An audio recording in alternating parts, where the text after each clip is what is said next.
Hey, salut tout le monde, on se retrouve aujourd'hui pour la première vidéo de 2025 et vous l'avez vu, on va parler de flop aujourd'hui, d'équipes qui déçoivent cette année. Je pense que vous avez des noms en tête, vous avez vu sur la miniature, on va parler de Manchester City, de l'AC Milan et de beaucoup d'autres équipes. Du coup, on va tout de suite commencer. Et la première équipe qu'on va mentionner, c'est Manchester City. Manchester City, c'est quand même une des équipes qui surprend le plus cette année et pas dans le bon sens.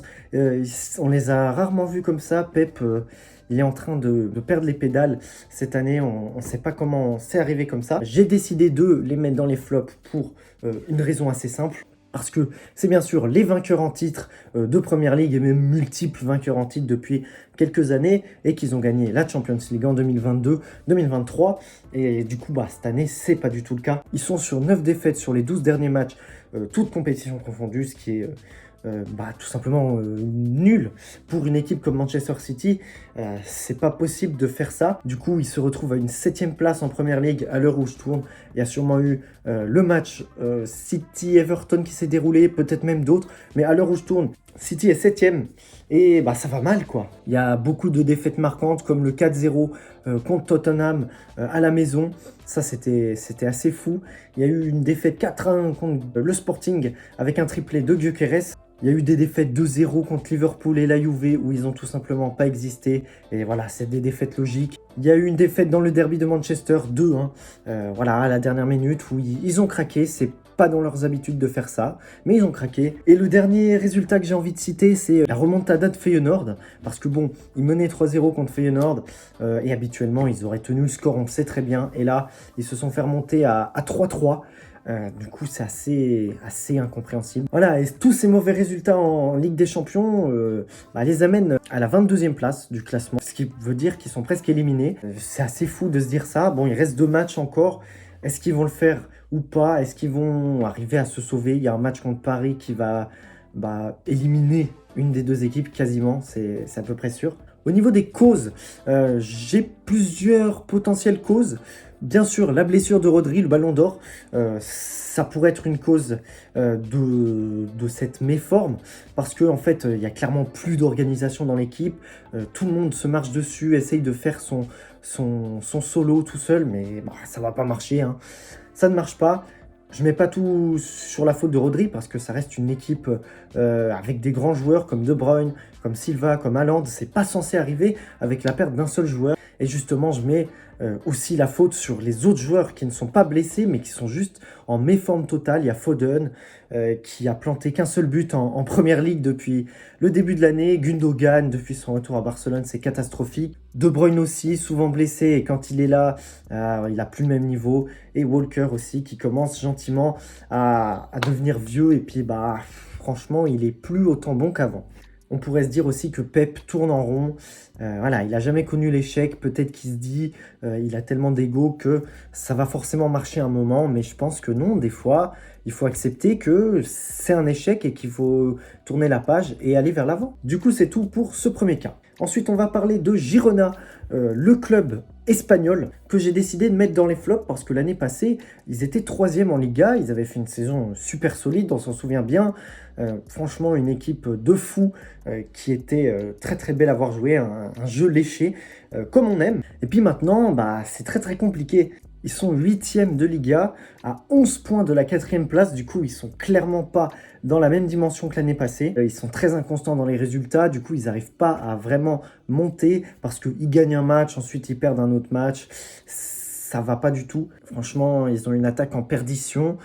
C'est vraiment plus la même que l'année passée. Et la défense, elle est quand même très friable. Donc Girona, c'est une grosse déception pour moi. Et puis ils font plus peur aux gros, c'est assez choquant. Ils ont pris une claque 3-0 contre un Real, franchement plus que moyen en ce début de saison. Ils ont pris 4-1 contre Barcelone au moment où on était à notre prime. C'est quand même une sacrée défaite. Et puis les autres gros qu'ils ont joué, PSG, Liverpool, ça s'est terminé sur des défaites. Donc Girona, c'est plus comme avant. Et ils se trouvent dans les tréfonds du classement de la Champions League. Ils sont 30e.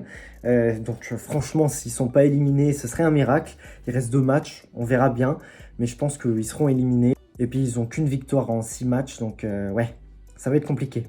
Les causes, j'ai mis forcément les départs majeurs de cet été. Savigno, Dovbyk, Aleix Garcia, c'est des joueurs super importants de la saison passée qui sont plus là, donc forcément l'équipe joue moins bien et ça explique un peu l'attaque en perdition parce que Savigno et Dovbyk, c'était quand même deux éléments qui apportaient énormément d'occasions et de buts. Et il y a aussi un autre joueur qui est parti, c'est Yann Couto. Du coup, avec Aleix Garcia et Yann Couto, la défense est clairement plus en danger. Il y a moins d'aisance technique derrière, c'est plus compliqué. Et ils n'ont pas eu de remplaçant convaincant, que ce soit en attaque ou en défense. Moi, je ne suis pas convaincu par leur transfert. Le troisième club que j'ai mis, c'est l'AS Roma. L'AS Roma parce que c'est une équipe, on la connaît bien, qui est très solide depuis des années maintenant. Ils sont souvent aux premières places du classement en Serie A. Et puis cette année, il n'y a rien qui va, tout simplement. Ils sont 10e de Serie A, dans le ventre mou. Et le jeu n'est plus du tout là. Il y a eu des claques cette année, notamment la plus grosse, 5-1 contre la Fiorentina. C'était vraiment catastrophique à ce moment-là du côté de l'AS Roma. Il y a également des défaites contre des équipes clairement à leur portée, comme Com, où ils ont perdu 2-0. Donc il y a un problème dans cette équipe. Une défense qui est vraiment sur le dur. Et voilà, clairement en dessous de la moyenne dans ce qui devrait se faire dans la Serie A. Et puis bon, je suis désolé, mais il y a clairement une valse des entraîneurs à l'AS Roma. Ils ont connu 3 entraîneurs cette saison déjà. Il y a De Rossi qui s'est fait virer en septembre, remplacé par Juric qui a fait que 2 mois au club. Il est parti en novembre, remplacé par Ranieri qui est sorti de sa retraite pour venir entraîner l'AS Roma. Ça en dit long sur la condition de l'équipe. Et puis ils étaient en Europa League. Pour l'instant, ça se passe pas très bien. Ils sont 14e. Ils sont pas qualifiés automatiquement pour les 8e. Ils jouent les barrages actuellement. Et c'est pas du tout convaincant, clairement. Les causes, pour moi, c'est assez évident. C'est l'instabilité au niveau des joueurs et des entraîneurs. Parce que bon, quand tu changes 3 fois d'entraîneur en première partie de saison, il y a un gros problème. Des transferts qui font poser des questions. Par exemple, Mats Hummels. Ils l'ont pris, mais il joue quasiment jamais. Depuis que Ranieri est arrivé, il joue un peu plus, mais c'est toujours bizarre comme transfert. Et puis on peut parler des méformes aussi du côté de l'AS Roma, forcément des joueurs importants comme Dybala qui galère à marquer cette année et la défense qui est aussi plutôt catastrophique. Et du coup ça explique cette mauvaise saison de l'AS Roma. L'avant-dernier club, c'est Stuttgart. Stuttgart que j'ai décidé de mettre dans les flops. Ça peut paraître un peu étrange, mais franchement, il le mérite parce que l'année passée, c'était quand même les 2e en Bundesliga devant le Bayern à la dernière journée. Du coup, on s'attendait à beaucoup de choses cette année. Mais c'est pas du tout bon. Ils avaient une attaque de feu l'année passée avec Guirassy et tout. C'était une grosse attaque cette année. Ça va plus. Ils sont 10e de Bundesliga, pareil que Rome, dans le ventre mou. Ouais, c'est devenu une équipe assez banale finalement. Ils sont très très inconstants cette année. Il y a des énormes défaites, notamment une défaite 5-1 contre Belgrade. Ça, c'est incompréhensible. Ils ont perdu 4-0 contre le Bayern aussi. Tandis qu'ils sont capables d'avoir des grosses victoires aussi. 5-1 contre Young Boys et 5-1 contre Dortmund. Donc, c'est un club bizarre. Ils ont toujours un potentiel. Il y a encore du talent dans cette équipe, mais c'est plus comme avant. Les causes, j'ai notamment mis le départ de Guirassy, parce que bon, l'année passée, il t'a mis une trentaine de buts. Forcément, quand tu l'enlèves, ça fait mal, même si cette année, Undav est encore là. Et franchement, c'est un très très bon joueur. Mais il manque Guirassy, tout simplement. Il manque un joueur comme ça devant qui te plante plein de buts. Et je pense aussi que ça faisait longtemps que Stuttgart n'était pas dans une double compétition, c'est-à-dire Bundesliga et Champions League. Du coup, ça explique peut-être qu'ils ont un peu du mal à gérer ça. Et du coup, le dernier club dont on va parler dans cette vidéo, c'est l'AC Milan. L'AC Milan que j'ai mis dans les flops parce que tout simplement l'année passée, ils étaient 2e de Serie A. Voilà, club très solide depuis des années en Serie A. C'était les champions en 2021-2022, donc il n'y a pas si longtemps que ça. Et puis ils étaient même en demi-finale de Ligue des Champions en 2022-2023. Donc un club qui est là, qui est fort, qui est puissant, mais qui cette année a beaucoup de mal. Ils sont 8e de Serie A, donc c'est un peu mieux que l'AS Roma, si on peut comparer. Voilà, mais on s'attend clairement à beaucoup mieux du Milan. On s'attend à ce qu'ils jouent le titre et ils se retrouvent 8e. Donc ça va pas du tout. Ils ont une attaque très très pauvre comparée au premier du classement, là où ils devraient être. Avec une attaque comme ça, il galère. Morata n'est pas horrible, mais on pourrait s'attendre à mieux. Moi, je m'attendais à mieux, en tout cas. Pulisic est très très bon, par contre. Très très bon, Pulisic. Reinders aussi est très bon. Mais il y a d'autres joueurs qui sont en méforme. Leao, par exemple, aussi, qui galère cette année. Le nouvel entraîneur qui peine à faire marcher ses idées, je trouve.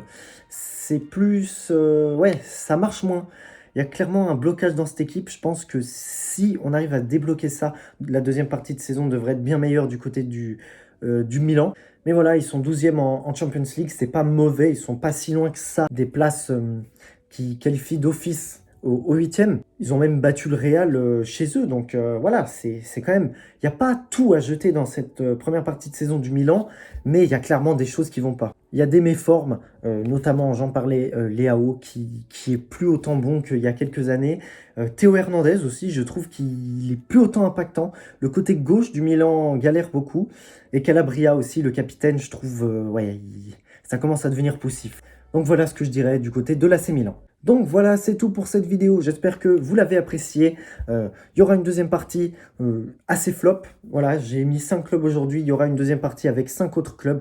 N'hésitez pas à vous abonner et à liker si vous avez aimé la vidéo. Franchement, ça me ferait plaisir. On va essayer d'atteindre les 1000 abonnés au plus vite. Du coup, on se retrouve très très bientôt pour la partie 2. Voilà, salut!